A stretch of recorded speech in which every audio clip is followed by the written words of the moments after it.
Welcome to week 3 of Mental Health Awareness Month 2025.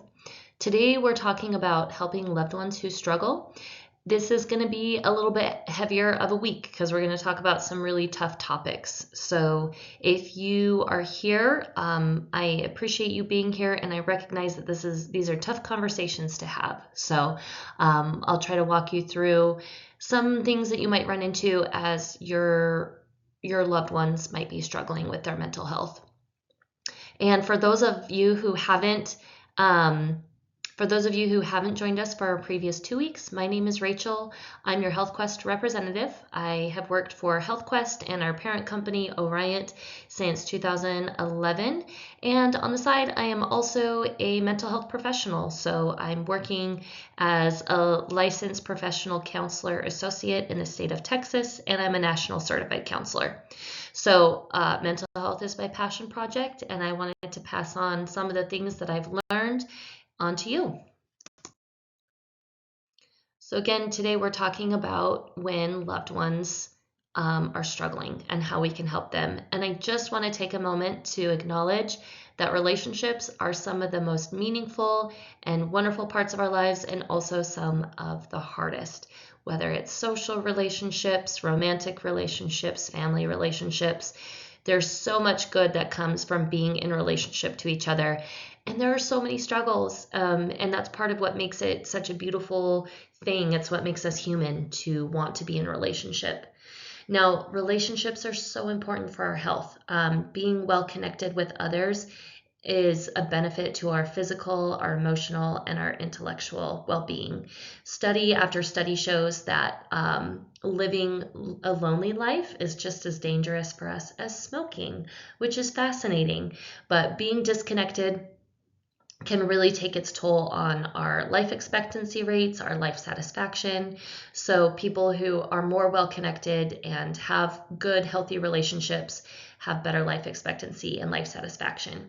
And part of this comes from this scaffolding that happens. If you think of the point of scaffolding, it helps with a building, right? A building that's being built, it kind of helps to keep that building up. And that's part of what community is for us. It's referred to in the public health sector as a scaffolding for the buildings that we're creating our lives.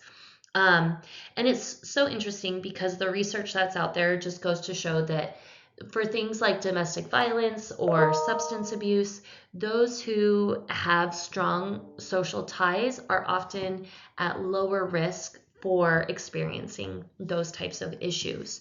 So again, it's physical health, it's emotional, it's intellectual. Relationships are so important. And relationships are so hard, especially when there is a loved one who's struggling. So we want to talk to you today. We're talking about, you know that someone in your life is struggling, and that struggle could look like a lot of different things. It could look like substance use. It could look like suicidal thoughts. It could look like postpartum depression. There's a lot of different forms that these struggles can take. And I just want to acknowledge the terrible burden that it is to have a loved one struggle.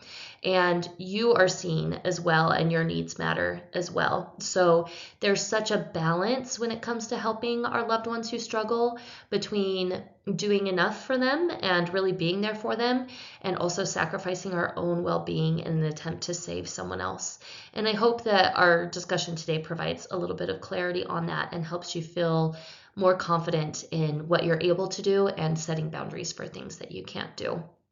So one thing, if you can take away anything from our talk today, it is that you are a support system for your loved ones, but you are not a replacement for professional help and professional resources. So you alone are not going to be able to fix a person. You're not going to be able to take away their struggles.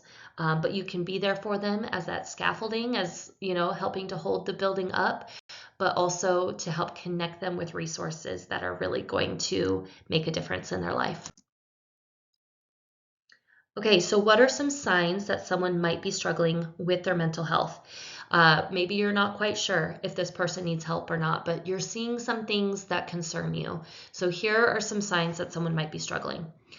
Okay, so changes in mood. Changes in mood might look like persistent sadness, irritability, excessive worry. Maybe they just seem down a lot. Maybe they seem really pessimistic a lot. Changes in behavior could look like withdrawal or social isolation, changes in their sleep, maybe changes in their appetite. Maybe they're engaging in riskier behavior, so maybe they're starting to gamble or they're starting to engage in risky sexual behavior. Um, Maybe they are and maybe it's your friend who you go out for drinks with, but they're starting to drive home after having a lot more drinks than usual, right? So they're drinking and driving. So changes in behavior, changes in thinking, and that comes across as how they're speaking, right? So maybe they're telling you about difficulty concentrating, or maybe you've noticed they talk really negatively about themselves or about the world in general. Um, and this is a change, right? This is kind of abnormal for them. Maybe they've expressed racing thoughts, or you've noticed that they can't quite focus in conversation because their thoughts seem to jump around and be all over the place. Or maybe they've expressed some feelings of hopelessness about the world or about their future, about themselves. Physical symptoms could come across as unexplained fatigue, tiredness, headaches, stomach issues, and extreme weight gain or extreme weight loss. Substance use, we kind of already touched on this, but if they're starting to use substances that they hadn't used before, or they're increasing their use of substances, if their drinking just went from weekends to every day, or if it went from every day to multiple drinks a day, an increase in what's happening is a sign that there's maybe something else going on for that person. And then also the behaviors that come along with the substance use, right? So again, if they're drinking and they're driving, or they're drinking and they're engaging in in sexual activity that's dangerous, those types of things are usually red flags. And then here's a really tough one: expressions of hopelessness or thoughts of suicide. This is a tough one because this is such a scary topic for people. If someone even mentions, oh my gosh, I would be better off if I weren't alive, or the world would be a better place without me, we can instantly feel fear when someone we love expresses that. Now, this might sound counterintuitive, but talking about it directly does not make it worse. In fact, taking it on directly or taking on the topic directly can actually get the thought out of someone's head. And when they speak it out, and if they speak it out, they are more likely to examine the truthfulness and the seriousness of that thought, right? So if it's just echoing in someone's head, they're likely ruminating on it. They can't get rid of that thought. They're thinking about it, but talking about it is what takes it from something that's big and scary to something that is a little bit more something they can examine a little bit closer. So again, it might sound counterintuitive, but if you have someone come to you and say, the world would be a better place without me, the best thing that you can do in that situation is ask that person, have you had thoughts about killing yourself? And that is so scary to do. I know it's scary. But asking them that question shows you're paying attention and you care about their well-being. And then it allows them to either say, no, no, no, no, no, I just, am going through a hard time. And then you guys can talk about it. Or they can say, actually, yeah, I have been thinking about it. And then you can connect them with resources that can help them. You can give them the suicide hotline, which, by the way, is 988. I'll have that on a screen at the end. But you can connect them with a professional who would help. You could tell them, hey, the world is a better place with you in it. Let's get you some help. And you can talk to the person about it in that way. But if you don't ask, a lot of times the person is going to feel rejection. That person is going to feel like their feelings don't matter, or maybe that they're being ignored when they're talking about something that's on their mind. And the truth of the matter is that people who attempt suicide often try to talk to friends or family members about it first. They often do try to float the idea to somebody. So if someone is mentioning that to you, it's because they see you as someone who might be receptive to talking to them about it. They're asking for help. So yeah, again, if someone expresses thoughts of suicide, they say something that sparks a red flag in you in that direction, the best thing that you can do is ask them head on. Okay, so you've identified someone in your life who you think might be struggling. Let's use the example of someone who might be experiencing postpartum depression. Um, and I just want you to think of, the person you're thinking of as we go through these things. But here's how you can prepare yourself to have a conversation with them. First of all, choose the right place and the right time, right? So, the right place to talk to a mom struggling with postpartum depression is probably not when her child is screaming. It's probably not when she is, in a place where she hasn't slept in a couple of days, right? If we're thinking about the example of a friend who is recently started drinking and driving, right? You've noticed they drive home after having a few extra drinks at happy hour. The best time to talk to them is probably not when they're 3 drinks deep. It's probably not when they're getting their car keys out, right? So choose the right place and the right time to have this conversation. Maybe you need extra support. Maybe you need people around. Maybe it needs to be a private conversation that's just one on one. The next thing that you want to do is prepare your message. What is it that you want to say to this person? How do you know what outcome you want from this conversation? And that takes a little bit of preparation. So if you need to write down your thoughts or write a letter to the person or talk about it with someone else as well about what you want to say, but make sure that you're preparing your message. The third tip I have is softening the conversation by adding expressions of love and care. Saying to the person, hey, I'm bringing this up because I'm worried about you. I love you and I want to see you doing well. And that can really go a long way to bring defensiveness down for someone that might be struggling. Using I statements. So when you're having the conversation, for example, the person who is drinking and driving, instead of saying, hey, you're reckless and irresponsible and you're going to kill someone, well, all of that might be true, it is not helpful. And so using I statements, hey, I've noticed that you've been driving home after the bar and I'm really concerned that you're putting yourself at risk and I would like to know how I can help you. Oh my gosh, that changes the conversation. Everything is different there. Listen without interrupting. If you need to, have a talking stick where whoever's holding the stick gets to go first and then you pass the baton. And the person that you're talking to might interrupt you, but what you need to do, you only have control over yourself. So, what you need to do is make sure that you are not interrupting them and you're modeling that communication pattern, that you're going to listen to what they have to say. And the last tip is please validate the person that you're talking to, even if you do not agree with their experiences or their emotions, and even if you do not understand their experiences and their emotions. So, again, as a mental health professional, I cannot tell you how many times I have a family come in and a teenager is expressing some feelings of depression. The teenager is really depressed and they say, I just feel like I'm not heard. I feel like I'm getting in trouble all the time and my mom doesn't care about me. They only care about my grades. And the mom's immediate reaction is to say, how dare you say that? Do you know how hard I work for you? And they get very defensive, right? And while that mom is justified in feeling sad because of their daughter's feelings and feeling like they're unappreciated, the concern is the daughter's feelings, right? The concern is that she feels alone. And so instead of saying, how dare you feel that way, if the mother were to say something along the lines of, it must be really hard to be a teenager right now. And I hear you saying that you're feeling alone or that you're feeling afraid or that you're feeling really sad.